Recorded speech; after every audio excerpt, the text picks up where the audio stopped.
British Bharat में आधुनिक श्रमिकों की उपस्थिति 19वीं सदी के उत्तरार्ध में दिखाई पड़ती है। यह समय आधुनिक उद्योगों का शैशव काल था। इसी समय रेलवे, डाकतार जैसी जनोपयोगी सेवाओं का भी विकास प्रारंभ हुआ।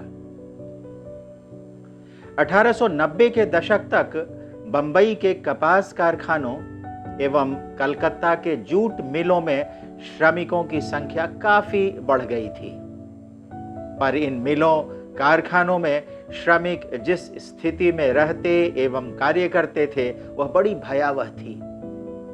विश्व के अन्य भागों में औद्योगिक पूंजीवाद के प्रारंभिक चरणों में श्रमिकों की जो स्थिति थी, लगभग वैसी ही स्थिति बंबई, कलकत्ता एवं अन्य स्थानों के श्रमिकों की रही। 1881 एवं 1891 में पारित प्रथम एवं द्वितीय कारखाना अधिनियमों द्वारा कारखानों में बच्चों एवं महिलाओं के काम करने पर जरूर थोड़े प्रतिबंध लगाए गए, पर इन प्रतिबंधों का व्यवहार में शायद ही कभी पालन किया जाता था। प्रारंभ में कुछ फिलैंथ्रोपिस्ट्स ने कारखानों में कार्य कर रहे श्रमिकों की दशा में सुधार हेतु कुछ प्रयास किए। उदाहरण के लिए हम शशिपाद बनर्जी का नाम ले सकते हैं, जिन्होंने 1870 में बरानगर, कलकत्ता में श्रमजीवी समिति की स्थापना के साथ ही श्रमिकों को शिक्षित करने एवं जागरूक बनाने हेतु एक मासिक पत्र भारत श्रमजीवी का प्रकाशन प्रारंभ किया।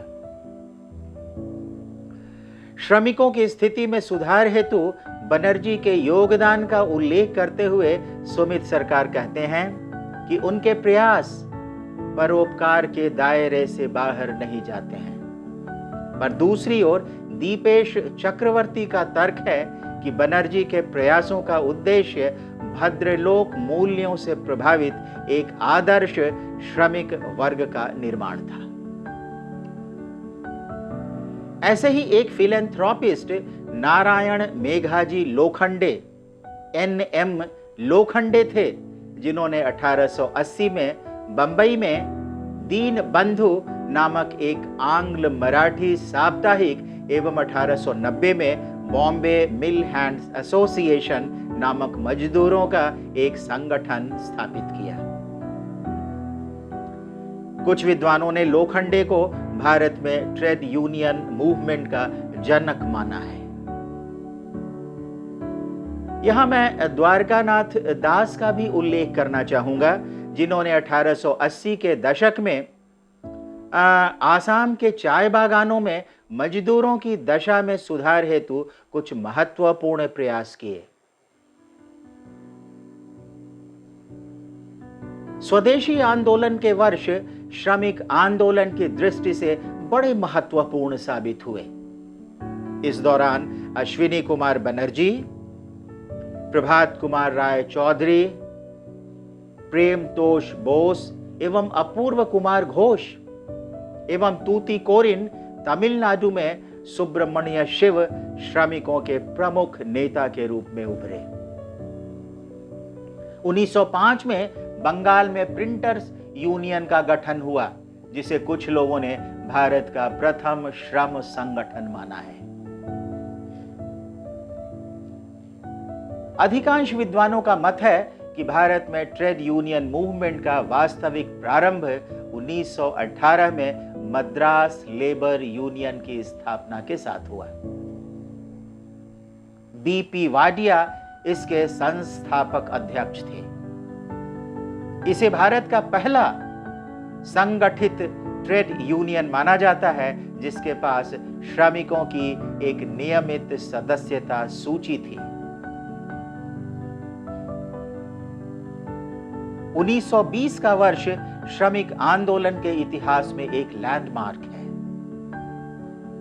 अपने वर्ग अधिकारों की रक्षा हेतु राष्ट्रीय स्तर पर एक संगठन स्थापित करने का श्रमिकों ने जो प्रयास किया, उसे इस वर्ष एक मूर्त रूप मिला। All India Trade union AITUC all India Trade Union Congress के रूप में, जिसके संस्थापकों में नारायण मल्हार जोशी, NM जोशी और लाजपत राय थे। दीवान चमनलाल इसके महासचिव तथा जोसेफ बैप्टिस्टा इसके उपाध्यक्ष बने। All India Trade Union Congress का दूसरा अधिवेशन झरिया में हुआ। इसकी अध्यक्षता जोसेफ बैप्टिस्टा ने की थी। इस अधिवेशन ने स्वराज अर्थात ब्रिटिश शासन से पूर्ण स्वतंत्रता का प्रस्ताव पारित किया, जिसे इंडियन नेशनल कांग्रेस ने 8 वर्ष बाद 1929 में अपने लाहौर अधिवेशन में पारित किया था। झारखंड स्थित झरिया से संबंधित एक महत्वपूर्ण तथ्य यह है कि यहां मजदूरों को संगठित करने के कार्य में कई राजनैतिक सन्यासी सक्रिय थे। इनमें विशेष रूप से स्वामी विश्वानंद एवं स्वामी दर्शनानंद के नाम उल्लेखनीय हैं, जिन्होंने रानीगंज झरिया कोल बेल्ट के मजदूरों को संगठित कर 1922 में एक शक्तिशाली ईस्ट इंडियन रेलवे स्ट्राइक का नेतृत्व किया। All India Trade Union Congress की यात्रा में इसका 1929 का अधिवेशन महत्वपूर्ण है। यह अधिवेशन नागपुर में हुआ, जिसमें all India Trade Union Congress 2 भागों में विभक्त हो गया। यह all India Trade Union Congress का प्रथम विभाजन था। All India Trade Union Congress में साम्यवादियों के बढ़ते प्रभाव के कारण NM जोशी के नेतृत्व में मॉडरेट लेबर लीडर्स का एक वर्ग all India Trade Union Congress से अलग हो गया और उन्होंने all India Trade union federation AITUF की स्थापना की। All India Trade Union Congress के इस अधिवेशन में साम्यवादियों का वर्ग चाहता था कि All India Trade Union Congress International Labour Organization ILO से संबंध विच्छेद कर लीग अगेंस्ट इंपीरियलिज्म के साथ संबद्ध हो जाए। All India Trade Union Congress के इस रंप सेशन की अध्यक्षता जवाहरलाल नेहरू ने की थी।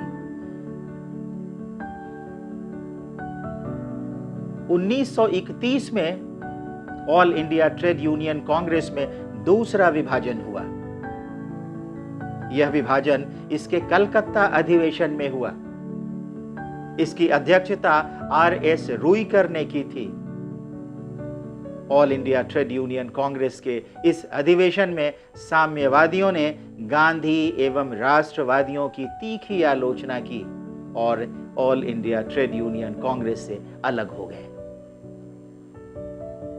बाद में उन्होंने SV देशपांडे एवं BT रणदिवे के नेतृत्व में All India Red Trade Union Congress की स्थापना की। 1935 में साम्यवादियों के All India Red Trade Union Congress का All India Trade Union Congress के साथ पुनर्मिलन हो गया। यह पुनर्मिलन All India Trade Union Congress के कलकत्ता अधिवेशन में हुआ, जिसकी अध्यक्षता एक बार फिर RS रुईकर ने ही की थी। यहां मैं इंडियन फेडरेशन ऑफ लेबर का भी उल्लेख करना चाहूंगा, जिसकी स्थापना 1941 में All India Trade Union Congress में एक विभाजन के पश्चात MN रॉय ने की थी। वस्तुतः साम्यवादियों का ट्रेड यूनियन मूवमेंट पर प्रारंभ से ही अत्यंत गहरा प्रभाव था। 1920 के दशक में उन्होंने भारत के कई भागों में वर्कर्स एंड पेजेंट्स पार्टीज का गठन किया, जिसका नेतृत्व SA डांगे, मुजफ्फर अहमद, PC जोशी एवं सोहन सिंह जोशी आदि के हाथ में था। 1928 में बंबई के टेक्सटाइल वर्कर्स का ऐतिहासिक स्ट्राइक इस संदर्भ में उल्लेखनीय है, जो साम्यवादियों के नेतृत्व में और गिरनी कामगार यूनियन के तत्वावधान में अप्रैल से सितंबर तक 6 महीने चला। यहां मैं कानपुर बोल्शेविक कंस्पिरेसी केस का उल्लेख करना चाहूंगा, जो 1924 में ब्रिटिश भारत में प्रारंभ एक अदालती मामला था। इसमें एम.एन. रॉय, एस.ए. डांगे, मुजफ्फर अहमद, शौकत उस्मानी, नलिनी गुप्ता आदि साम्यवादी श्रमिक नेताओं पर ब्रिटिश साम्राज्य के विरुद्ध एक सशस्त्र क्रांति की योजना का आरोप लगाया गया। श्रमिक नेताओं के विरुद्ध इसी प्रकार का एक अदालती मामला मेरठ कंस्पिरेसी केस था, जिसमें ब्रिटिश सरकार ने 31 श्रमिक नेताओं को बंदी बना लिया। 1929 के इस कंस्पिरेसी केस में 3 ब्रिटिश साम्यवादियों फिलिप स्प्रैट, बैन ब्रेडले एवं लेस्टर हचिंसन भी सम्मिलित थे। इस केस का फैसला 1933 में सुनाया गया, जिसमें मुजफ्फर अहमद को सबसे कड़ी आजीवन काले पानी की सजा दी गई। इस केस से संबंधित एक महत्वपूर्ण तथ्य यह है कि अल्बर्ट आइंस्टाइन ने ब्रिटेन के तत्कालीन प्रधानमंत्री मैकडोनाल्ड को पत्र लिखकर इस मुकदमे को हटा लेने की मांग की थी। यह सत्य है कि ब्रिटिश सरकार ने 1926 में इंडियन ट्रेड यूनियन एक्ट पारित कर ट्रेड यूनियनों को वैधानिक मान्यता प्रदान की, पर 1928 में सेंट्रल लेजिस्लेटिव असेंबली में पब्लिक सेफ्टी बिल लाकर गवर्नर जनरल लॉर्ड इरविन ने श्रमिकों एवं साम्यवादियों के विरुद्ध ब्रिटिश सरकार की वास्तविक मंशा स्पष्ट कर दी। 1929 में ब्रिटिश सरकार ने ट्रेड डिस्प्यूट्स एक्ट पारित किया, जिसने औद्योगिक मतभेद एवं विवादों के निपटारे के लिए एक सिस्टम ऑफ ट्राइब्यूनल्स, न्यायाधिकरणों की एक व्यवस्था का प्रावधान किया। इसके साथ ही इसने रेलवे, डाकतार, जल एवं बिजली विभाग जैसी जनोपयोगी सेवाओं में हड़ताल को प्रतिबंधित करने के साथ ही उसे अवैध घोषित कर दिया। 1929 में ब्रिटिश सरकार ने रॉयल कमीशन ऑन लेबर की नियुक्ति की। इसके अध्यक्ष J.H. विटली थे और उनके नाम पर इसे विटली आयोग भी कहते हैं। इस आयोग ने उद्योगों एवं बागानों के श्रमिकों के वर्किंग कंडीशंस की जांच पड़ताल कर 1931 में अपनी रिपोर्ट जमा की। इसने भारत की निर्धनता को औद्योगिक समस्याओं का मूल माना। इसके साथ ही औद्योगिक समस्याओं के लिए इसने ब्रिटिश नियोक्ताओं को भी जिम्मेवार माना।